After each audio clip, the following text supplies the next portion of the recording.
Today I'm showing you how I made my crosscut sled.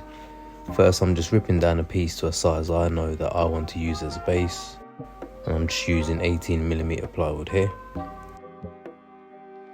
Now this bit is tricky because you need to try and make sure that the runners are the exact same size as your slots. They need to be a snug fit, but they do need to slide well. It's best you do this on a scrap piece before you actually use the wood that you're going to use. Once I knew the right size, I moved on to my final piece, which I believe was a piece of beech. It was quite strong and smooth, so I went for this. Cut 2 of these and make sure that they fit snug. If it's a little tight, it's okay because you can sand them down later. What I'm doing now is quickly taking out the riving knife if you have one, because it will get in the way of the base. Now you can see me placing a few washers in the slots. This is because we need the runners to slightly protrude above the table. And then I'm just using super glue to stick it to the top, but you can use wood glue if you don't have any super glue. I've got my fence up on the left, which you can see, so I'm using that as a guide, and then gently dropping the top down onto the runners. Apply a bit of pressure and weight and let it stick, and then we can move on. Here what I'm going to do is use pilot holes and also countersink the screws. This is very important because the runners are thin, and if you don't, it will most likely crack or bulge and ruin your fit.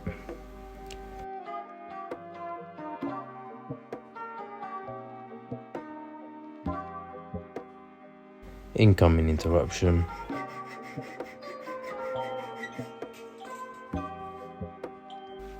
He obviously doesn't know that I do YouTube, but what I'm doing is just trimming off the ends of the runners. They're no longer needed. What I did notice when moving backwards and forwards is that the front of the runners was catching on my guide rail, so I just filed an angle onto the runners and that helped ease them over. I'm now making the braces out of pieces of 2x4, so 2 pieces the same width as the sled. This step is optional, but I'm installing T-track runners to use as guides, and they can be used for other jigs. Only do this if your saw's made for cutting metal or aluminium. If not, a regular hacksaw should do.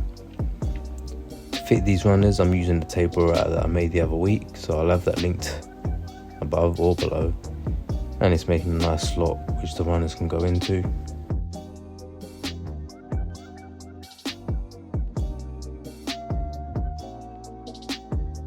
If you're enjoying this video so far, guys, please like and subscribe. It does mean a lot and it will help my channel grow.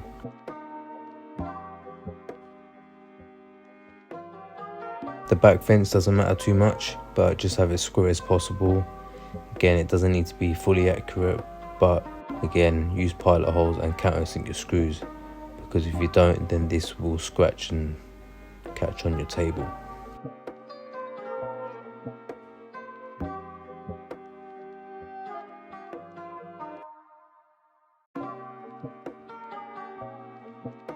Along the way, every now and then, make sure that your sled moves freely, just in case something has changed or shifted.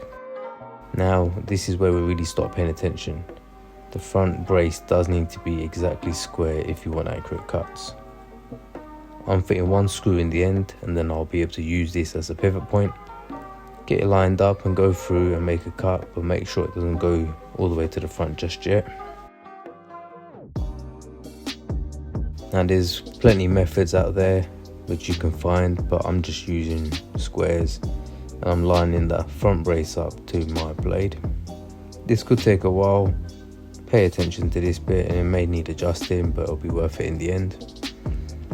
I was quite lucky with mine, but when you're happy you can go ahead and clamp it and then fit the rest of the screws to the front brace.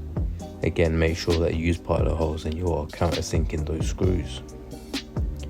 Then you can carefully make the final cut and go all the way through, but please be careful and remember to keep your fingers clear and out of the way. It is quite easy to forget about the blade when you're using a sled like this. Now I'm just making a quick stop block so I can make repeated cuts. So using the sled, I'm just cutting down this piece of 18 ply again to the height of my fence, and then drilling a hole which lines up to the bolt for my T-slot handle.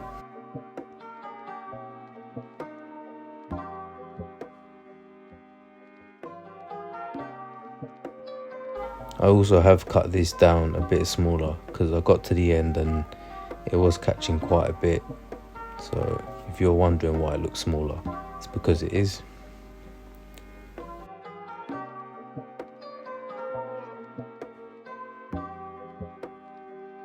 We're nearly there, guys. I've got another piece the same height as my front brace, and this is just a reminder to keep my hands clear of the blade. So as you can see, a bit of glue and 2 screws is enough to hold this. So have this directly behind the blade, and then you know when using the sled, you can have your thumb or your fingers either side of the block, and then you know you'll be safe. Lastly, the final cut to come through the other side of the guard.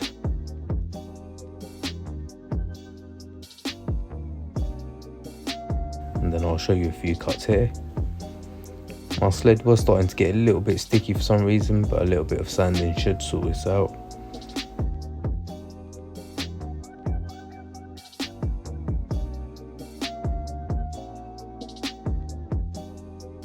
I also made this a perfect size to be able to fit into my saw stand, so I'll have that linked above or below. And then as you can see, when I'm done or I'm not using it, it fits perfectly underneath along with all my other saw accessories. Thanks for watching, guys. Please like and subscribe, and I'll see you next time.